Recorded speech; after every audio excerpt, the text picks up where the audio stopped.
Il n'y a pas un truc plus fatigant pour un motard que les bouchons. En fait, là, j'ai fait Grenade Alhambra, c'est-à-dire, j'ai fait Cordoue Grenade pour aller à Alhambra. En fait, voilà, je me méfiais de GPS et je regarde la carte et je me suis dit, tiens, je vais suivre ce panneau. Mais en fait, ce panneau, ça t'emmène à Grenade centre-ville. Et c'était l'enfer. Des bouchons, de la fumée des voitures, des feux partout. C'est pour ça que je suis très fatigué là. J'ai mis 20 minutes pour traverser la ville. En fait, du coup, pour monter dans Alhambra, il faut traverser la ville. C'est pour ça que, par exemple, à Cordoue, j'ai évité de visiter certains endroits comme Alcazar, je crois que ça s'appelle, parce qu'il y a trop de monde, il faut réserver. Et j'avoue que pour ce type de voyage en moto, c'est assez fatigant. C'est pour ça que je n'ai pas réservé d'ailleurs à l'avance. C'est ça qu'il faut faire si on veut visiter les lieux les plus touristiques. Mais j'ai privilégié ma liberté parce que je ne savais pas, par exemple, que j'allais venir à Grenade aujourd'hui. Tu vois, je suis monté sur cette colline pour voir Alhambra et on voit que ce tour-là, rouge. Alhambra, c'est en arabe, c'est Al-Hamra, qui veut dire la rouge. Donc c'est un château rouge. Je vais essayer de rentrer là, parce qu'on ne voit pas grand-chose. Hein. Encore une fois, j'ai imaginé trouver Alhambra au milieu de nulle part, comme ça, sur un sommet, mais il y a des arbres partout, il y a des touristes partout. Voilà, il y a l'imaginaire et puis il y a la réalité, mais j'en doute pas que c'est un lieu magnifique. Voilà un motard qui est chargé un peu comme moi, même pire. Je ne sais pas comment il va faire pour rentrer parce que là, ça donne pas trop confiance de laisser les affaires là. Leclerc, peut-être c'est un français, je vais essayer de discuter. Oui, bah du coup, oui, Leclerc, donc c'est français. Ouais, c'est français, Et Leclerc. Ouais, bah ouais, bonjour. Bonjour. Tu t'appelles Christian. Christian, et tu m'as dit que là tu viens de Paris. Alors, je viens de Paris, ouais. Je suis descendu de Paris et puis je suis descendu jusqu'au Pays Basque, après à Saint-Jean-Pied-de-Port, et puis après j'ai continué. Hier, j'ai roulé toute la nuit, enfin une bonne partie de la journée plutôt. Ah oui, tu roules la nuit quand même. Ah ouais, un peu, jusqu'à 11h. J'ai roulé le matin plutôt. Je suis parti le matin parce que j'ai roulé la nuit avant de Paris à Saint-Jean-Pied-de-Port, mais après je suis parti le matin de Saint-Jean-Pied-de-Port à 9h et je me suis arrêté à 11h30 et j'étais à 100 km de Grenoble. Et l'idée c'est de faire quoi L'itinéraire, l'itinéraire c'est le Maroc, après, descendre jusqu'à Algeciras, prendre le bateau Tanger, puis faire le tour du Maroc, toutes les villes intéressantes, Meknès, tout ça, Marrakech. Après revenir à Tanger et après en fin de compte revenir par le Portugal. Vous voyez, aller sur Faro et prendre la route 66 portugaise qui va de Faro jusqu'à Chavez. Et après Chavez, je vais sur Compostelle, Santiago de Compostelle. Ouais. Et après je prends à Santiago, je prends le chemin de Compostelle qui va jusqu'à Saint-Jean-Pied-de-Port. Et après je remonte sur... C'est un sacré voyage. Ouais. Tu vois, moi j'ai fait bassin d'Arcachon en Andalousie, j'ai l'impression de faire le voyage de ma vie, quoi. Ah, c'est un super voyage, j'adore ça. Les de 2005, la Phaser 1000, je l'ai acheté en 2005. Donc l'année prochaine, elle aura 20 ans la moto et je l'entretiens, je fais attention. Alors je roule pas souvent avec, mais j'aime bien rouler pour faire des voyages. Ah, la Belle Étoile, ouais, cool. La Belle Étoile, je mords dans les servicios, là, les arrêts là, sur l'autoroute. Ah oui, ça va je mets la bâche par terre et puis sécurité c'est bien. Ah ouais. À la bâche, mais t'as pas de... Pas l'hôtel, moi, je connais pas l'hôtel. Moi. Non, mais je veux dire, à la Belle Étoile, genre, t'as une tente quand même. Non, j'ai pas de tente. Pas de tente à la Belle Étoile. Ah non, parce qu'au Maroc, l'hôtel est pas cher, donc je vais pouvoir dormir au Maroc dans les hôtels. Et puis là, pour 2 jours, je dors à la Belle Étoile. C'est génial ça, c'est une belle rencontre. Ouais. On fait des belles rencontres avec ton voyage. Bah, c'est ça que j'adore. C'est ça qui est génial, c'est l'improviste. Du coup, là, je me suis renseigné ici. Il y a toujours des tickets pour les jardins, donc je vais faire ça. En plus, ils ont des consignes. Donc voilà, le programme se concrétise. Je vais faire les visites des jardins. Je ne vais pas aller à Grenade, la ville, il y a trop de monde. Et puis je verrai, j'improviserai pour la suite après. Pardon, je vous filme parce que là, c'est vos maris. Oui. Ils sont avec Christian, il a l'air bavard. Oui, et les nôtres aussi. Et le vôtre aussi, je vais voir ce qui se passe. Ah, vous êtes motard? Oui. Ah, super, vous êtes venu en moto? Oui. C'est quoi? Comment? C'est quoi vos motos? Moi, c'est une Honda, NT 1100. Ah, cool. Et toi? BM. La GS? Non, RT. D'accord. Et vous faites quoi comme trajet du coup? Je vois que vous êtes avec vos femmes là, qui vous attendent avec... Voilà, on vient du sud-ouest, moi de Castres et Vidoche. Ah cool. Voilà. Moi je viens de Bassin d'Arcachon là. Bon, salutations motardes les amis. Ouais, ciao. Bonne route. Merci. Donc voilà, juste pour vous dire, si vous venez à Ambra, il y a des consignes et c'est gratuit. Il y a des consignes pour des petits bagages et pour des gros bagages aussi. C'est très bien ça.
Très chaud.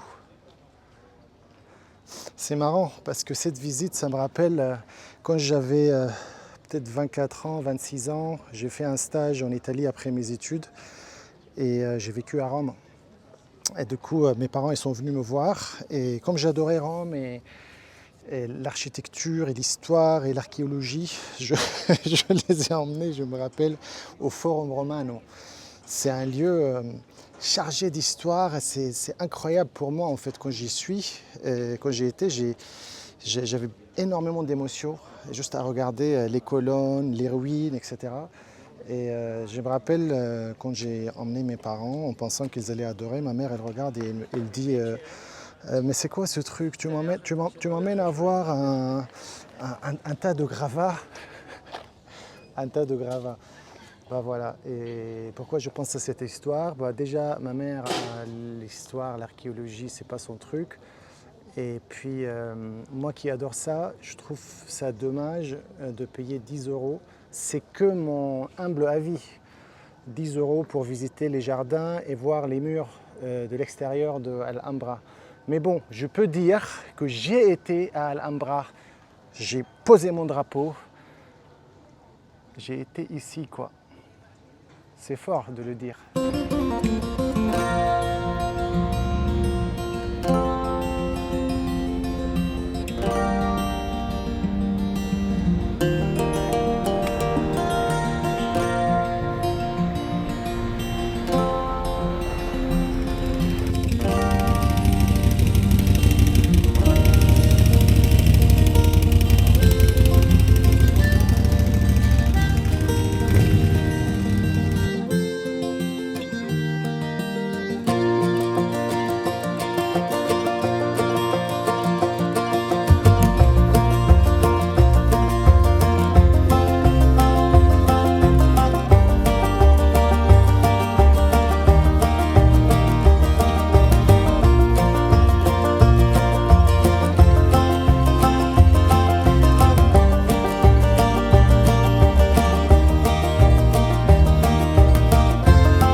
parc national de Sierra de Nevada. Pour les amoureux de la montagne, pour les amoureux du virage. Incroyable, une vraie découverte, j'adore. Le GPS est figé là. Bah tu m'étonnes. Hola. Hola. Speak some English or? Oh. Do you know hostel rural Las Terras? Las Terras de Alpujarra. I think around this. Yeah. It's... Oh, a beautiful bike. Thank you. Molto Guzzi. Yeah. Italiano. I have a BMW. Yeah? Yeah. Ah, nice. Yeah. Yeah. Near, it's 20 Okay, meters. okay. Okay, great. Es que es un poco lío. Sí. Ils sont trop sympas, ils veulent me montrer, ils sont super sympas les Espagnols. No, es esta calle de aquí. Ah, le village, j'adore. No, es esta C'est hyper calle. charmant. C'est grande. Beautiful. You can park the Yes, motorbike. very beautiful. Thank you very much. Gracias. And the first, left, ¿no? Para allá. Para allá y para Yeah, allá. I will find. It's okay. Gracias. Nada. Ciao.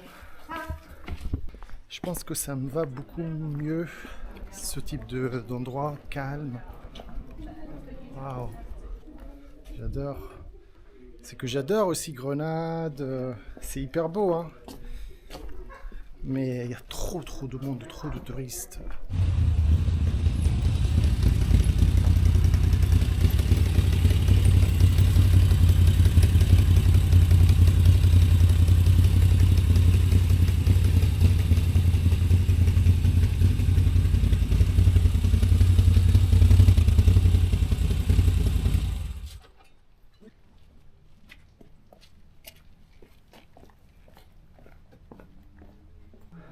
J'adore.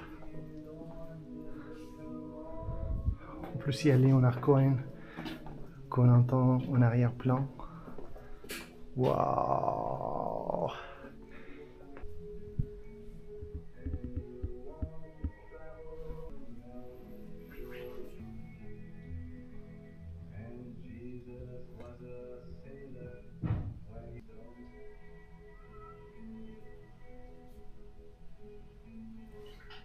Je vais vous montrer la chambre, c'est hyper mignon et le patron il est vraiment sympa.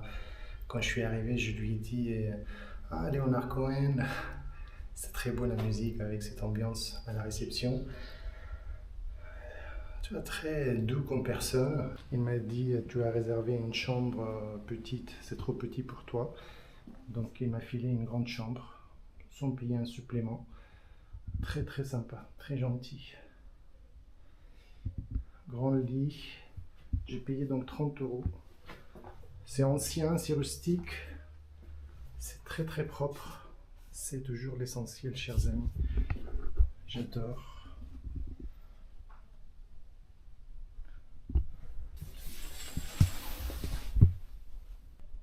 Parfait. Ici, c'est que des villages blancs, les fameux villages blancs d'Andalousie. C'est hyper beau. Donc tout ça, ça fait partie de l'hôtel. Et regardez la vue. Waouh. Ça fait vraiment plaisir de faire de telles rencontres. Ce monsieur, il ne me connaît pas. Je parle même pas sa langue. Il n'était pas obligé de me proposer une chambre plus grande. Ça m'a vraiment touché, tu vois. C'est ce genre de choses qui pour moi, c'est vrai que ça nous semble tout à fait normal, mais je pense que le fait que quand on regarde les infos et quand on regarde l'actualité, ça nous fout une boule d'angoisse dans le ventre. On n'a plus envie de se parler, on n'a plus envie de se rencontrer. Tout le monde se braque sur soi. Et je pense que grâce à ce type de... Enfin, en fait, ce que je veux dire, c'est que j'ai l'impression, c'est que si j'ai fait ce voyage, c'est pour provoquer la rencontre et pour me rendre compte et me rassurer m'assurer que le monde va toujours bien. J'ai de la chance, jusqu'à maintenant en tout cas, de profiter de ce voyage, de ces paysages, de ces rencontres, des rencontres simples et humaines, simples pour être loin de tout ce que nous fuit comme angoisse, quoi. Les guerres, les conquêtes, les pouvoirs, les frontières et des hiérarchies, le bordel. C'est marrant hein, parce que Christian, là, le gars que j'ai rencontré de Paris, et lui il est genre, ah, moi je veux pas de frontières, machin. Des fois j'ai envie de crier genre, liberté, pas de frontières. Et c'est là où je me rends compte que je suis un peu le personnage de Don Quichotte, quoi, de livre de Cervantes, quoi. Déjà, qui me demande quoi que ce soit, déjà, je suis qui pour prêcher la liberté et le sans frontières, déjà, hein. C'est forcément des choses que moi je ressens et qui sont liées à mon vécu, à moi. Et d'ailleurs, la liberté pour moi, c'est pas forcément la liberté pour un autre, déjà, hein. C'est quoi la liberté, déjà? Et puis, voilà, des fois j'ai l'impression que, tu vois, je me prends pour, tu vois, genre comme un sauveur, tu vois, alors que personne ne m'a demandé quoi que ce soit, tu vois. Je suis avec ma petite Guzzi, et Don Quichotte, il était sur son vieux cheval, et il se prenait comme s'il était sur un cheval arabesque, beau, et lui il se prenait pour un prince qui allait sauver les opprimés de son pays. Et ben, tais-toi, Don Quichotte, juste tais-toi.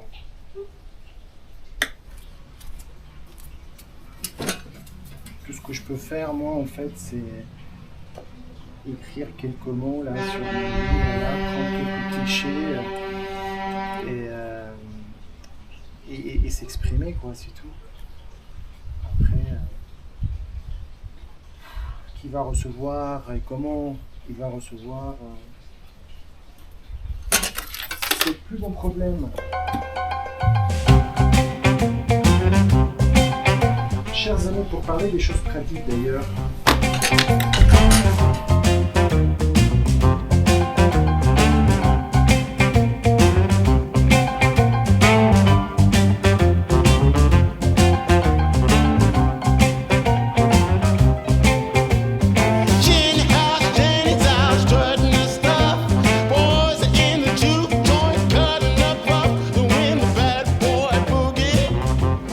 mesdames et messieurs, c'est un grand honneur de vous présenter Africa.